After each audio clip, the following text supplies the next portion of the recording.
Over successive generations, you've welcomed again and again new arrivals to our shores.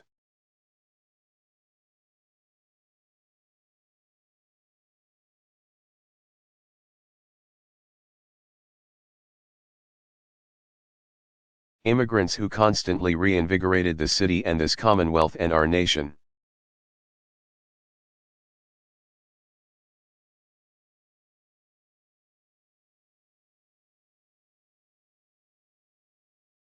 Every fall, you welcome students from all across America and all across the globe.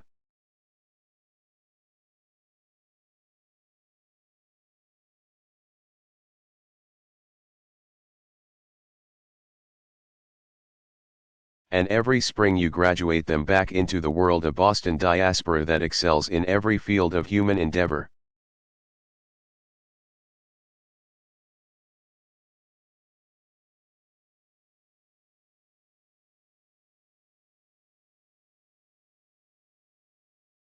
Year after year, you welcome the greatest talents in the arts and science.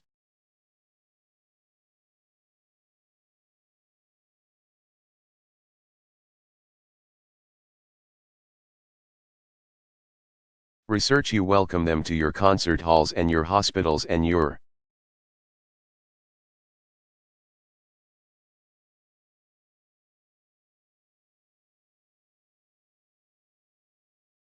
laboratories to exchange ideas and insights that draw this world together.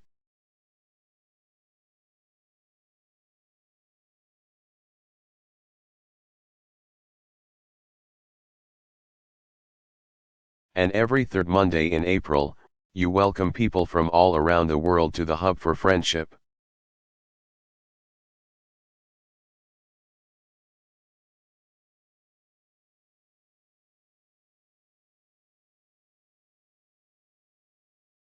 And fellowship and healthy competition, a gathering of men and women of every race and every religion.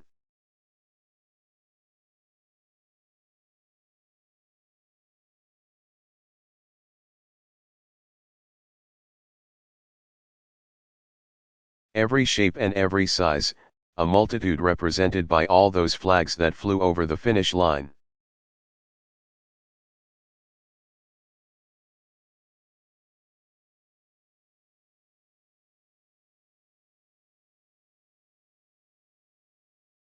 So whether folks come here to Boston for just a day, or they stay here for years,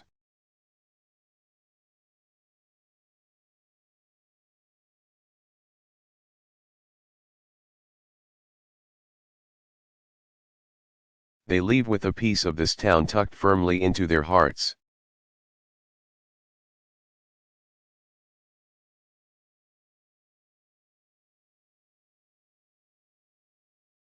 So Boston is your hometown, but we claim it a little bit, too.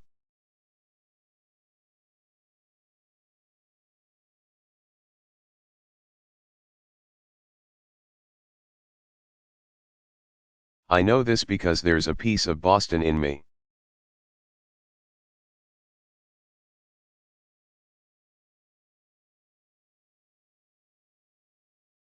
You welcomed me as a young law student across the river, welcomed Michelle, too.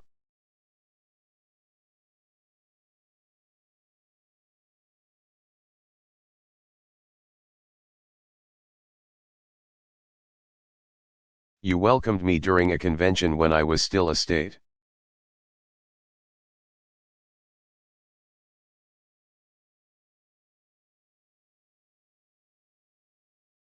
Senator, and very few people could pronounce my name right.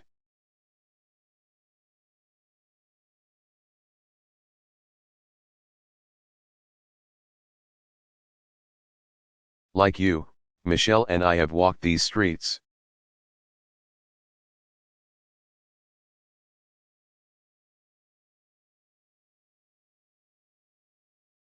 Like you, we know these neighborhoods.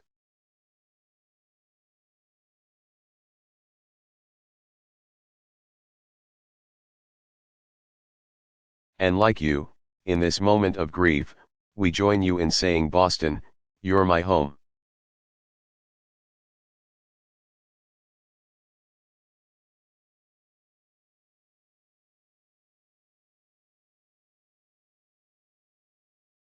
For millions of us, what happened on Monday is personal. It's personal.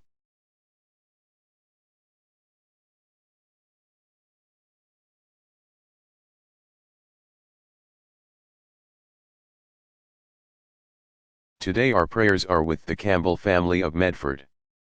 They're here today.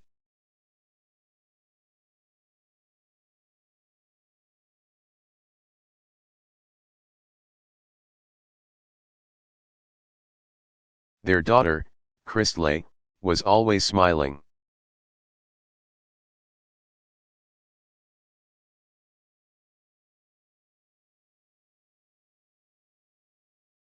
Those who knew her said that with her red hair and her freckles and her ever-eager willingness to speak her mind,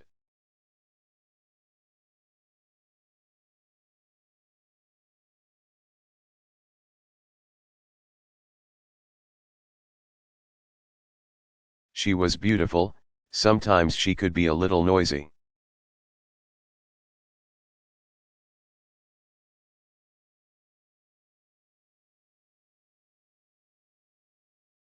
And everybody loved her for it. She would have turned 30 next month. As her mother said through her tears, "This doesn't make any sense."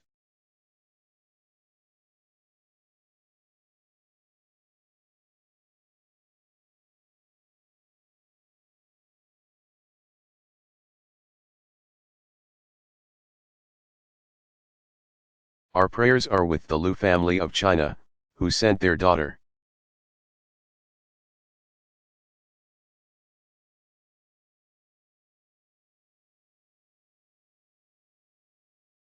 Lingzi, to Bulletin so that she could experience all the city has to offer.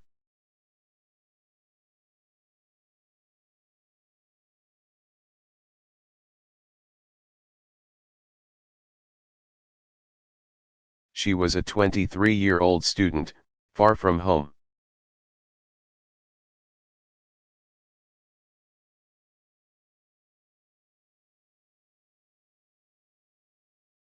And in the heartache of her family and friends on both sides of a great ocean.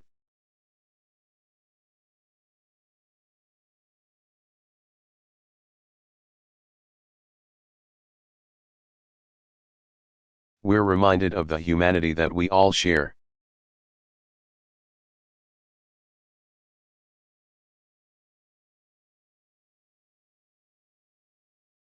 Our prayers are with the Richard family of Dorchester to Denise and their young daughter.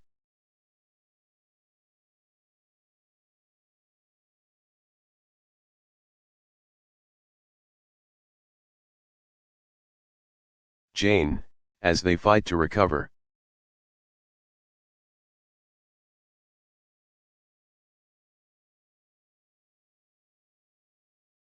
And our hearts are broken for 8-year-old Martin with his big smile and bright eyes.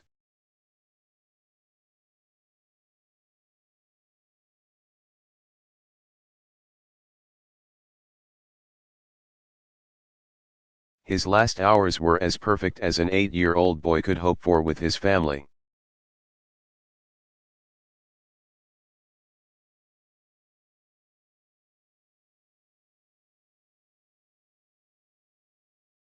Eating ice cream at a sporting event.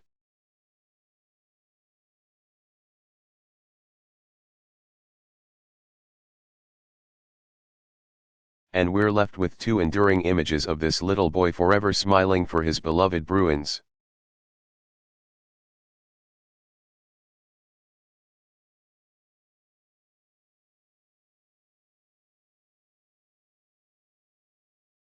And forever expressing a wish he made on a blue poster board: no more hurting people. Peace.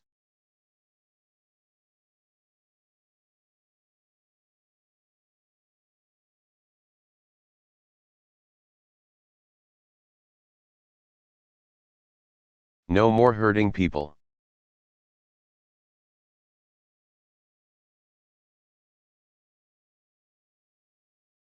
Peace.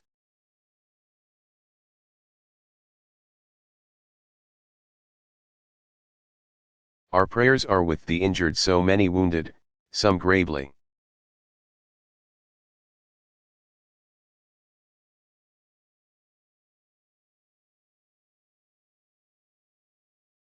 From their beds, some are surely watching us gather here today.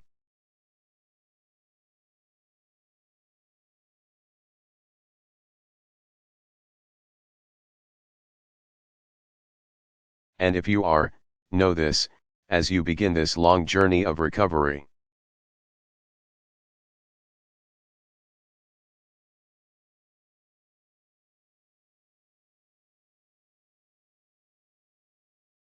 Your city is with you.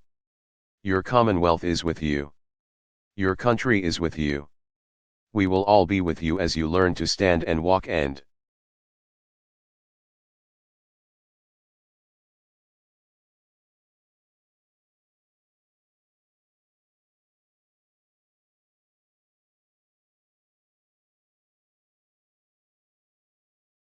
yes, run again. Of that I have no doubt. You will run again. You will run again.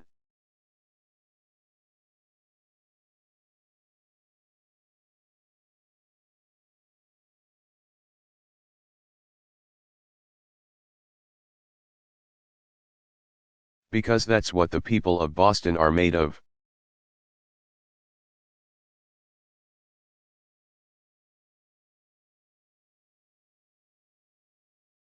Your resolve is the greatest rebuke to whoever committed this heinous act.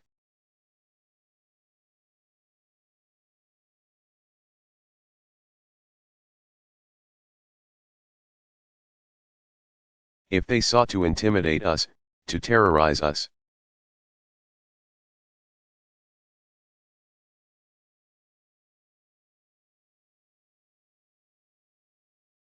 to shake us from those values that Duval described, the values that make us who we are, as Americans.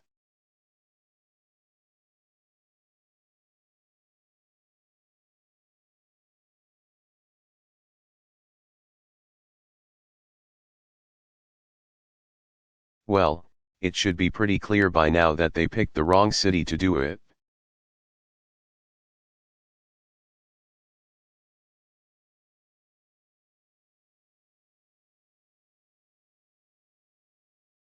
Not here in Boston.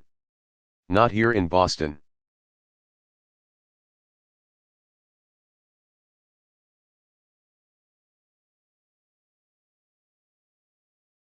You've shown us, Boston, that in the face of evil, Americans will lift up what's good.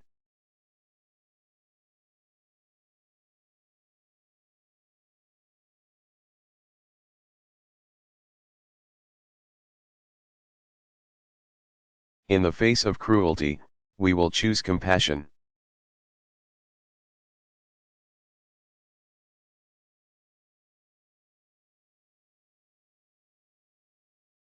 In the face of those who would visit death upon innocents.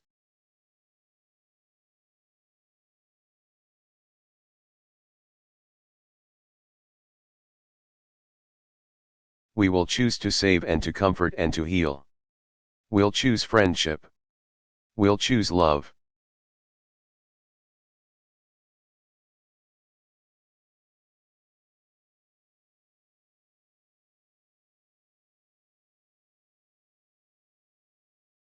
Scripture teaches us, God has not given us a spirit of fear and timidity.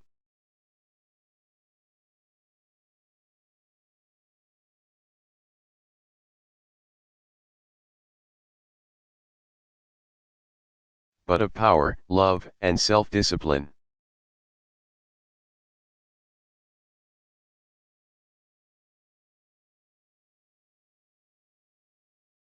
And that's the spirit you've displayed in recent days.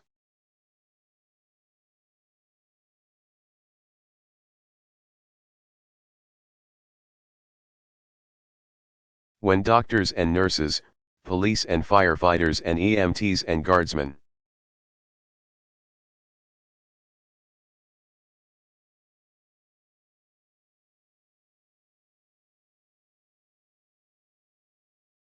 run towards explosions to treat the wounded, that's discipline.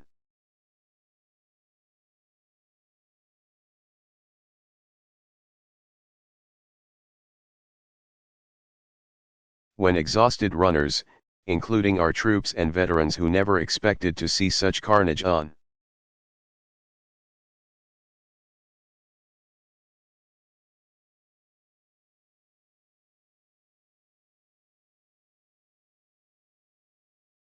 the streets back home become first responders themselves, tending to the injured. That's real power.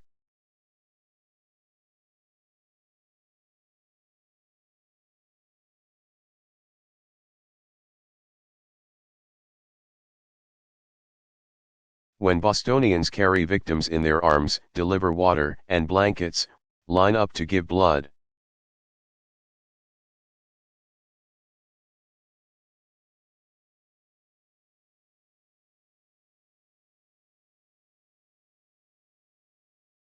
Open their homes to total strangers, give them rides back to reunite with their families. That's love.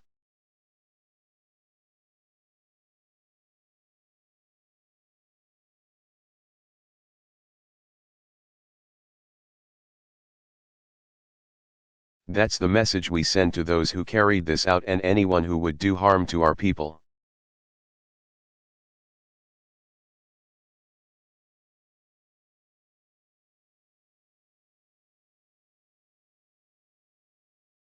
Yes, we will find you.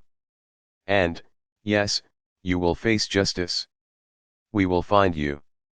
We will hold you accountable. But more than that,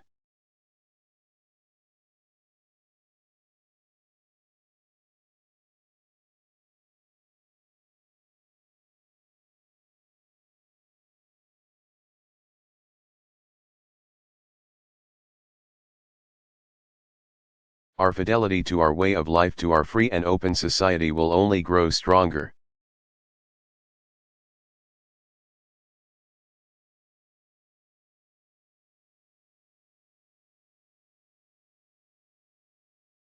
For God has not given us a spirit of fear and timidity, but one of power and love and self-discipline.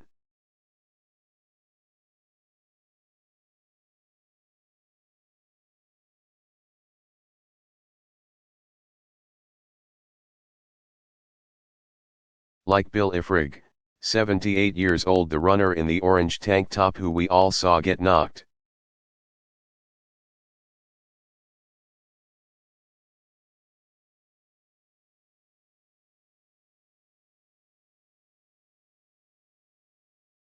down by the blast. We may be momentarily knocked off our feet, but we'll pick ourselves up.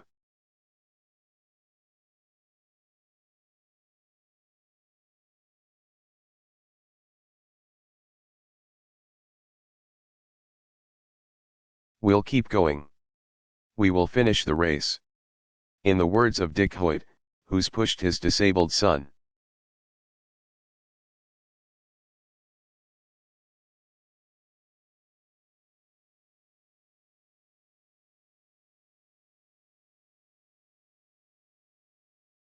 Rick, in 31 Boston marathons we can't let something like this stop us. This doesn't stop us.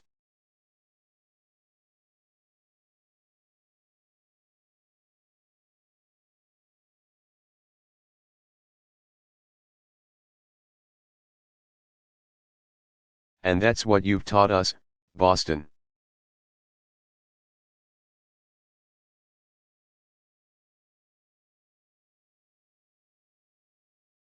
That's what you've reminded us, to push on.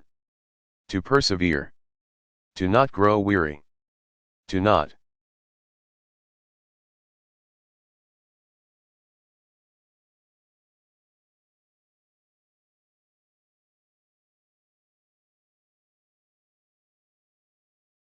get faint. Even when it hurts. Even when our heart aches. We summon the strength that maybe we didn't even know we had.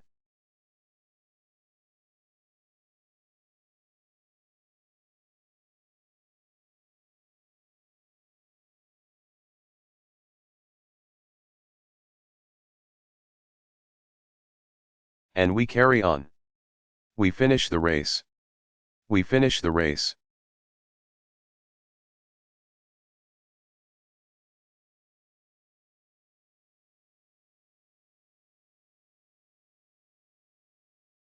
And we do that because of who we are.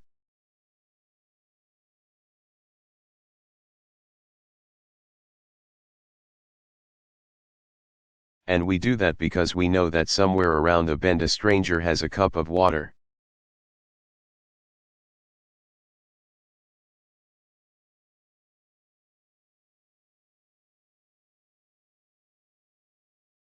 Around the bend, somebody is there to boost our spirits.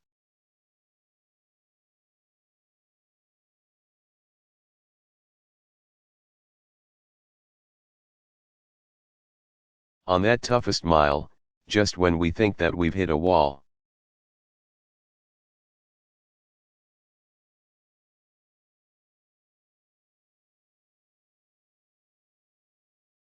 Someone will be there to cheer us on and pick us up if we fall. We know that.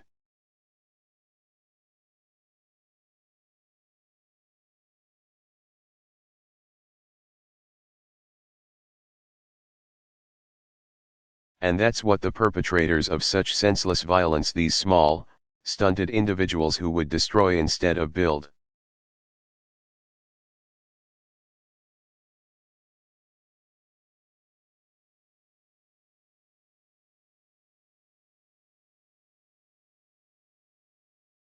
And think somehow that makes them important. That's what they don't understand.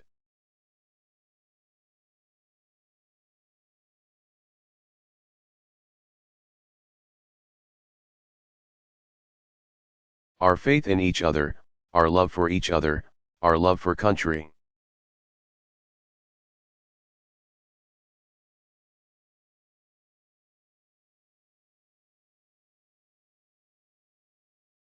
Our common creed that cuts across whatever superficial differences there may be. That is our power. That's our strength.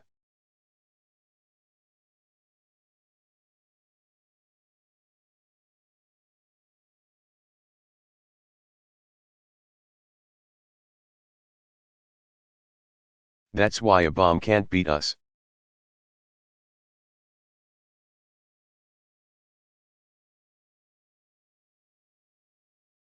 That's why we don't hunker down. That's why we don't cower in fear. We carry on. We race. We strive. We build.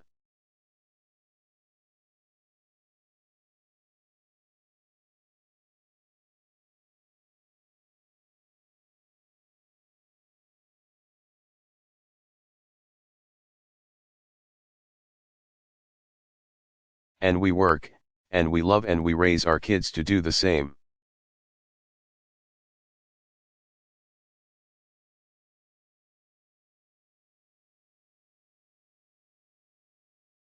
And we come together to celebrate life, and to walk our cities.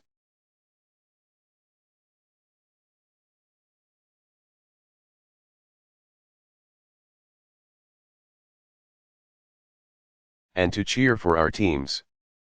When the Sox and Celtics and Patriots or Bruins are champions again, to the chagrin of New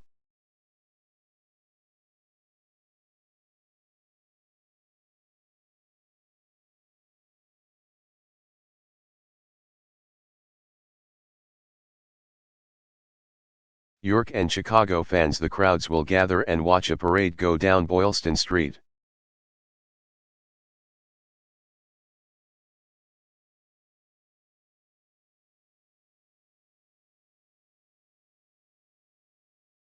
And this time next year, on the third Monday in April.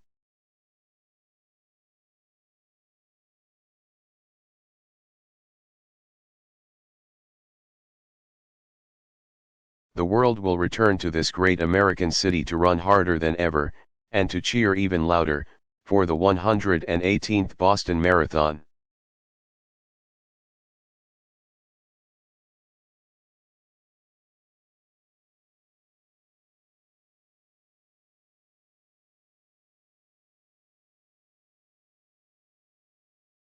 Bet on it.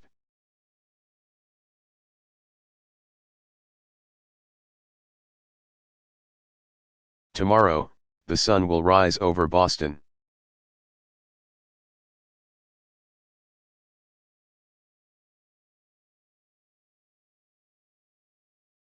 Tomorrow, the sun will rise over this country that we love.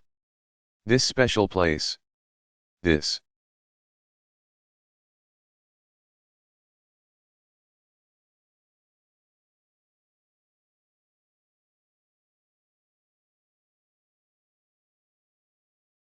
state of grace. Scripture tells us to run with endurance the race that is set before us.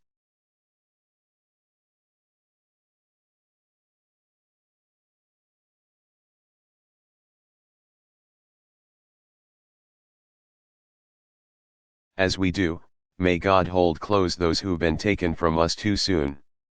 May He comfort.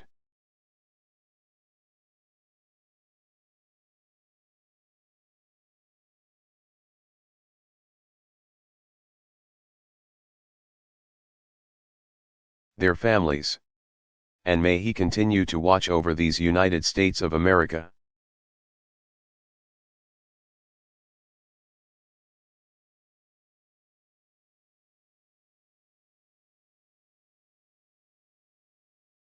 Barack Obama.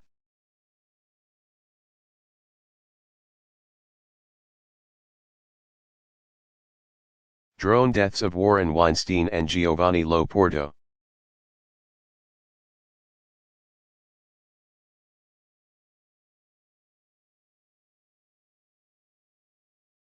Delivered April 23, 2015, White House, Washington, D.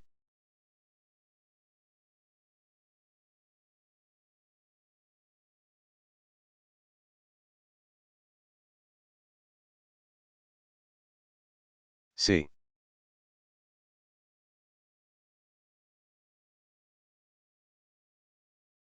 This morning, I want to express our grief and condolences to the families of two hostages.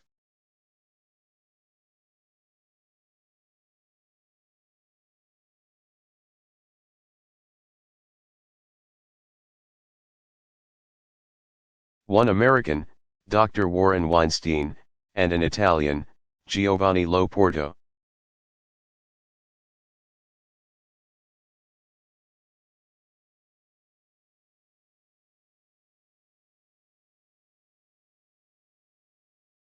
Who were tragically killed in a U.S. counterterrorism operation.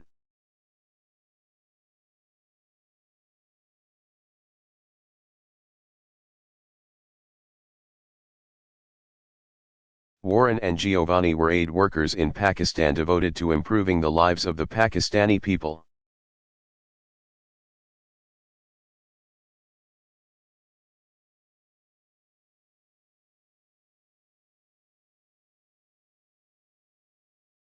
After Warren was abducted by Al-Qaeda in 2011, I directed my national security team.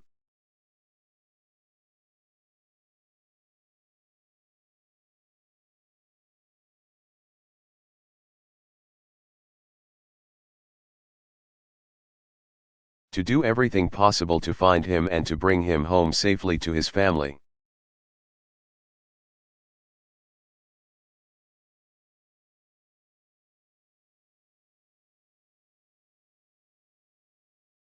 And dedicated professionals across our government worked tirelessly to do so.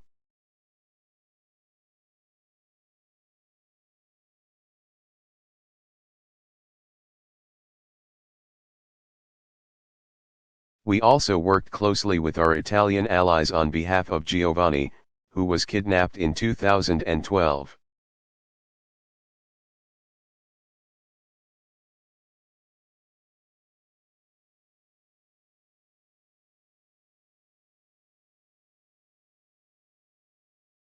Since 9/11, our counterterrorism efforts have prevented terrorist attacks.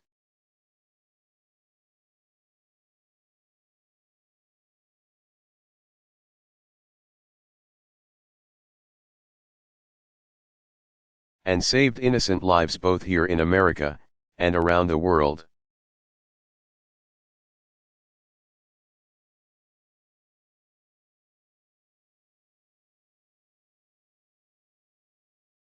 And that determination to protect innocent life only makes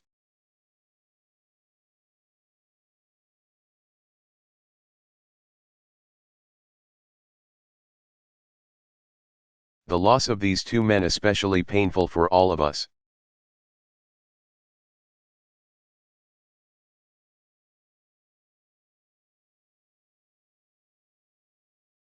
Based on information and intelligence we have obtained.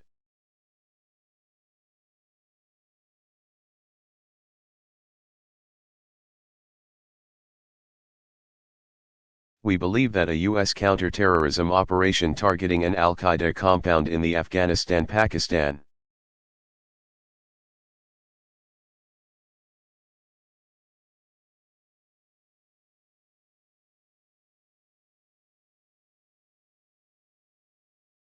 Border region accidentally killed Warren and Giovanni this past January.